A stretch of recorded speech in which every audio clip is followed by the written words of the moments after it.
장유뉴타운 인근에 있는 네. 뭐 20평대가 작년에 8억에서 8억 5천 정도였어요. 걔가 지금 10억이 이미 넘었고, 그래도 10억 언더에서 좀 해볼만 했는데 벌써 그게 1년 반 사이에 너무 많이 올라버렸죠. 세제 개편 때문에 특히 이제 보유세 부담이 커지니까 일부 지역에서 급매가 나올 수는 있을 것 같아요.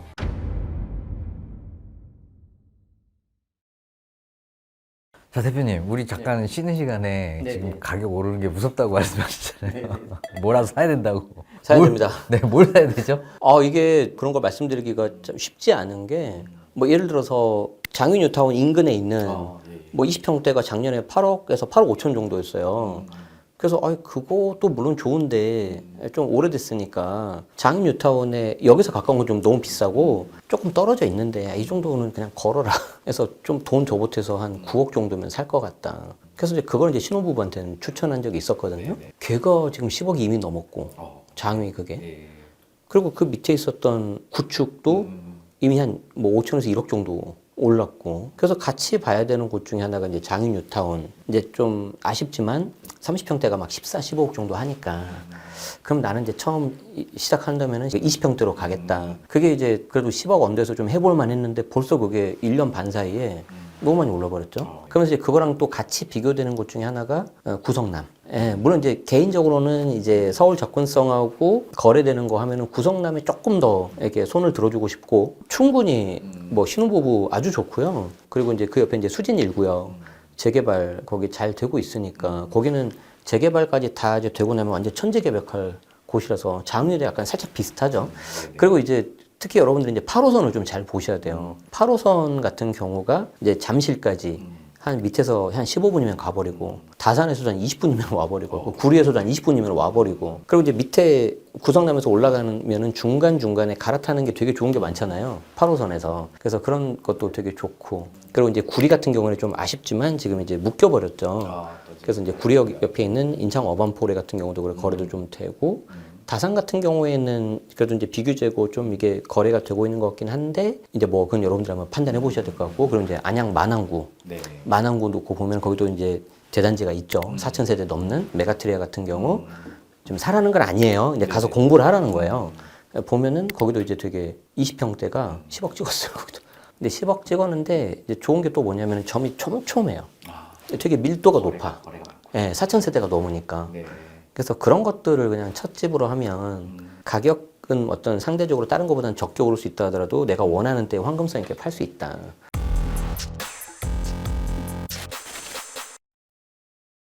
이게 우리가 20, 30대 분들 같은 경우에는 그 내 집 마련을 이제 금액이 또 워낙에 크다 보니까 차라리 그냥 좀 가볍게 좀 살고 월세를 살고 그 돈을 조금 뭐 주식 투자나 코인 투자를 해서 하시는 분들도 계시잖아요. 그런 분들도 계시고 아니면 차라리 내 집 마련부터 하고 투자를 해라 라고 한다면 어느 방향이 맞을까요? 저 같은 경우는 용도가 좀 다른 것 같아요. 주식이나 코인 같은 경우에는 말 그대로 이제 자산 이렇게 인플레이션보다 해칭하면서 수익률을 올려야 되는 건데 누가 그러더라고요. 어떤 박사님이 연구한 건데 내가 실거주를 안 하면서 어떤 다른 상품을 가지고 내가 계속해서 수익을 어느 정도에서 이득을 보려면 연 9% 이상을 계속 받아야 된다. 이걸 이제 중간에 마이너스가 되면 안 되고. 근데 이제 그거는 이제 제가 이제 주식이나 코인을 잘 못하니까 뭐가 더 좋다고는 비교를 못 하는데 여러분들 입장에서 이제 두 가지를 좀 당부드리고 싶은 게 만약에 내가 이거를 기회를 미루고 내가 다른 상품에 투자한다면 이제 꾸준한 상승이 어떤 수익이 있어야 된다. 9%까지는 아니더라도. 그리고 두 번째는 뭐냐면 좀 그래도 장기 투자해야 되지 않을까. 저는 주식 했었을 때 7년 가지고 있었고요. 예, 그래서 한 450%. 또 코인도 7년 가지고 있었어요. 걔는 한 16배 정도. 그러니까 놔두고 그냥 놔뒀어요. 왜냐하면 그 거래하는 방법을 잘 몰라요. 가지고 그냥 놔두고 그냥 이제 한번 생각날 때마다 보니까 올라와 있어서 이제 팔아야 되겠다 해서 했는데 뭐 주택도 마찬가지고 얼마 전에 또 제가 약정서 이렇게 해서 매도한 거 하나 있는데 10년 들고 있었습니다. 보통 최소 5년 정도 가지고 있기 때문에 약간 긴 호흡으로 보시면 좋겠어요. 근데 이제 저랑 세대가 이제 다르기 때문에 안 맞을 수 있는데 그래도 3년 정도는 좀 보시면은 중간에 등락은 있겠지만 3년 후에 내가 최종 매각하는 금액이 중간에 어떤 변동 무시하고 처음 취득가보다 올라가면 괜찮지 않나. 게다가 난 실거주도 했는데. 그리고 이게 느낌이 달라 이게. 대출을 하거나 뭐지 뭐 동사무소 가서 뭐 할 때도 집주인이세요? 약간 물어봤을 때 은근히 기분 좋아요. 등기권리증 집문서라고 하잖아요. 약간 좀 뭔가 느낌도 좋고 한번 그런 것도 경험하시면 좋겠어요. 그래서 뭐 어디를 살지. 근데 요즘 뭐 집값이 너무 비싸니까 이게 뭐 집을 사라고 쉽사리 얘기할 수 없을 정도인 것 같아요. 아까 서두에 말씀을 해주셨던 이제 이런 지역 위주로 일단 네. 시작을 하면 교통망이 워낙에 또 좋으니까 직장까지도 쉽게 좀 이동할 수 있을 것 같긴 하네요. 네, 그럼요. 그래서 어쨌든 여러분들이 제일 첫 번째 봐야 되는 게 직장이에요, 직장. 직장을 내가 얼마나 빨리 갈 수 있냐. 그럼 이제 그게 이제 보통 처음에는 다 대중교통이잖아요. 네네. 그래서 이제 버스하고 지하철인데 그 중에서도 이제 지하철. 그래서 3대 중심 업무지구를 지나는 지하철 노선도를 보면은 집값이 그 근처에 있는 것들은 좋을 수밖에 없다. 그래서 아까 말씀드린 8호선도 좋고 뭐 2호선이야 너무 좋고 특히 이제 제가 좀 관심 있게 좋게 보는 것들은 이제 7호선. 이렇게 위아래로 다 가잖아요. 네네네. 그리고 이제 신분당선도 뭐 얘는 영원한 강자야. 네. 계속 연장을 하고 있어. 네. 그래서 신분당선 너무 좋고 그렇게 하고 본다면 아까 말씀드린 수지나 뭐 이런 곳들도 비록 행정은 경기도지만 실질적으로 이제 서울이라고 보는 거죠. 24분, 25분이면 강남을 가버리니까.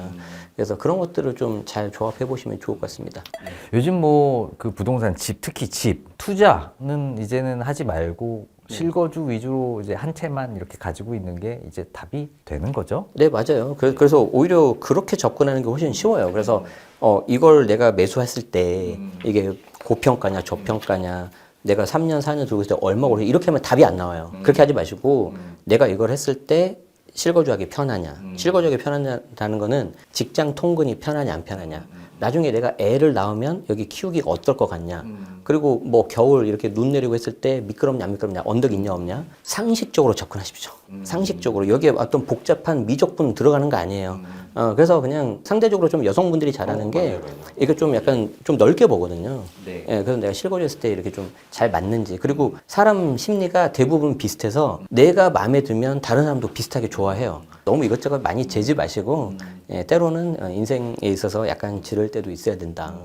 자, 뭐 지금이 뭐 세대를 막론하고 집 사기 가장 어려운 시기다라고 이렇게 이야기하시는 분도 계시는 것 같은데 동의하세요? 예전에 뭐 몇십 년 전에 신문 보면 똑같은 얘기가 계속 나와요. 그때도 집 사기고 어려웠고 지금도 집 사기 어렵고 그런데 이제 지금은 좀 다른 게 있긴 하죠. 집값도 많이 오른 것도 오른 건데 규제가 너무 심해요. 특히 이제 토호제. 제 친구도 이번에 이제 집을 하나 팔고 자기 이제 새로 이제 할 그 집을 마련해 보고 있는데 그 전에는 이제 토호제가 없는 상태에서 거래를 해본 거예요. 근데 이번에 이제 토호제가 된 상태 처음 거래를 하는 거거든요.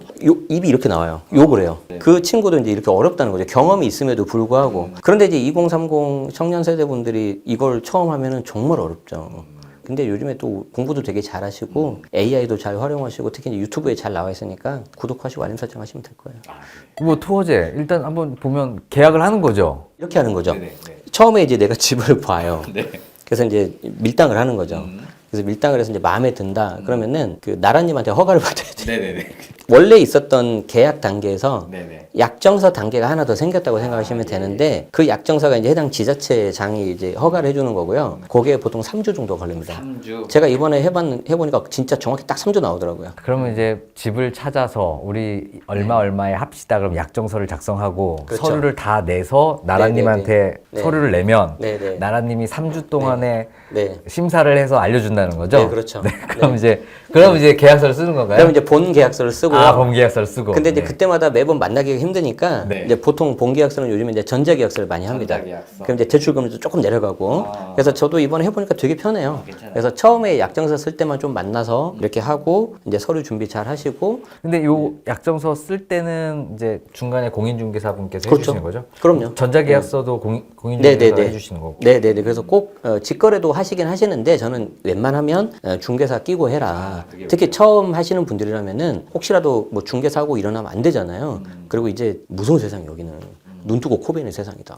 그렇기 때문에 뭔가 나를 도와주는 그 중개 소장님이 계셔야 되고 이분이 그러면 안 되지만 혹시라도 무슨 일 있을 때 증인 역할을 하고 이제 조절을 하는 거잖아요. 그래서 중개사 끼고 하시고 소탐 대실 하지 마세요. 예. 그래서 약정서 하고 본계약하고 그 다음에는 뭐 거의 뭐 어려운 거는 많이 없습니다. 네. 자금 출처 뭐 자금줄 이제 자금줄도 계획서 써야죠. 계획서도 예. 써서 내고. 그래서 이제 매수자 같은 경우에는 이제 내가 뭐 9억짜리 집을 사는데 뭐 내 돈이 뭐 3억이 있었고요. 전세 보증금이 현재 있는 돈이 3억이고요. 대출 3억 받았으니까 이렇게 합니다 해가지고 하면은 되고 혹시 이제 뭐 증여 받거나 그러시면은 증여하고 증여 신고 잘 하시고 그렇게 하시면 될 것 같습니다. 매도인 그 파이낸싱을 하면 뭐 이게 뭐 지금이야 분위기가 그렇지만 그거 해서 이렇게 예전에는 네, 뭐 네. 세무조사 받고 뭐 이런 사례도 있었다면서요? 사실은 이제 그 과거 이제 5월 달에 나왔던 자료인데 그 세무조사는 이제 특수관계자끼리 한 거예요. 그래서 이제 가족끼리 이렇게 뭐 서로 빌려주고 뭐 이렇게 한번 우회 거래하고 가장 매매하고 그런 건데 기본적으로 특수관계자하고 도움거래를 하면은 증여로 봅니다. 추정을 해요, 추정. 네네. 우리가 이제 추정하고 간주 차이는 아시겠죠, 여러분? 그래서 추정을 해서 이제 제대로 한번 소명해봐. 소명 못하면 우리 증여세 과세할까 이런 식으로 하고요. 모르는 제3자하고 하면 뭐 그거는 당신들끼리 알아서 한 거니까 기본적으로는 믿어주죠. 그런데 오히려 그게 더 위험할 수 있는 게 내가 매도자인데 내가 뭐 이 사람한테 한 2억, 3억을 빌려줘서 저당권 설정을 한다. 뭘 믿고 할 수 있죠, 이 사람을? 담보가 없잖아요. 그렇죠. 예, 그래서 이제 보통 어떻게 하냐면은 뭐 저는 그렇게 못했는데 예를 들어서 내가 살고 있는 집이에요. 근데 내가 뭐 여기에 대해서 10억짜리 파는데 한 5억 정도를 저당을 잡아요. 그러면 그거 저당을 잡으면서 내가 전세 계약서 써버립니다. 나 그럼 여기 전세 있을게. 이게 점유권을 행사하겠다는 거죠. 네네네. 네가 안 갚으면 나 여기서 안 나가. 이렇게 하는 거죠. 가야지 한다. 예. 그리고 이제 이 사람이 확실하게 뭔가 저당이 있어요. 뭐 예를 들어서 매각해야 되는 물건이 있다. 그러면 어차피 저거 팔면 내가 들어오겠네. 이제 그거 보면서 이제 하는 거죠. 그리고 이제 부모님한테 내가 좀 감사하게도 자금을 지원받으면 웬만하면 그냥 증여세 내고 증여로 하시고 괜히 그거 내가 빌린 걸로 차용으로 해가지고 하면은 나중에 사후관리 들어가서 제대로 갚았는지 다 보고 합니다. 근데 뭐 교수님 말씀하신 그 보도자료 나오는 게 상환 기간을 부모님 돌아가시면 일시 상환한다. 이자도 일시 지급한다. 이거는 기본적인 차용 상식에도 벗어난 거고 이거 불효자지 이 자식이. 나쁜 거지. 그렇게 하시면 안 돼요. 그래서 상환 기간 3년, 5년. 네. 그 정도로 하는 거는 뭐 일단 사례가 있기 때문에 괜찮다. 네네네. 네, 괜찮을 수 있다. 네, 알겠습니다. 자, 그럼 이제 마지막으로 이제 지금 뭐 정책이 계속 바뀌면서 뭐 지금 세금도 그렇고 대출 규제도 그렇고 시장도 불안하고 전월세 가격도 지금 올라가고 고민이 굉장히 많으실 것 같아요. 뭐 시장 참여자들이 다 뭐 위너가 없는 지금 상황인 것 같은데 이럴 때 이제 내 집 마련이나 뭐 갈아타기를 좀 고민하시는 분들께 혹시 해주실 만한 조언 있으면 한번 말씀 부탁드리겠습니다. 일단은 경우의 차이는 있겠지만 세제 개편 때문에 특히 이제 보유세 부담이 커지니까 일부 지역에서 금매가 나올 수는 있을 것 같아요. 아까 초고가 주택은 이제 물론 금액이 너무 비싼 것도 있지만 그 초고가 주택을 갖고 있는 분이 갖고 있는 중저가 주택도 있을 수 있잖아요. 그래서 내가 초고가를 지켜야 되니까 중저가를 좀 이번에 팔자 해서 조금 조정돼서 나올 수도 있습니다. 그래서 항상 결론은 뭐냐면 시장에 관심을 갖고 현장을 떠나지 마셔라. 내 집 마련 하신다면. 그게 첫 번째고 두 번째는 내 집 마련하는 거니까 너무 이렇게 수익적인 측면보다는 내가 실거주하면서 얼마나 이렇게 만족을 느낄 거냐 가족들하고 좀 이렇게 보시면 좋을 것 같고 마지막으로는 제가 뭐 경제 전문가는 아니지만 요즘에 시절이 하수승하잖아요. 네네. 그래서 현금을 다 쓰지 마시고 조금은 남겨두세요. 한 5%, 10% 정도 여유 자금은 좀 있어야 됩니다.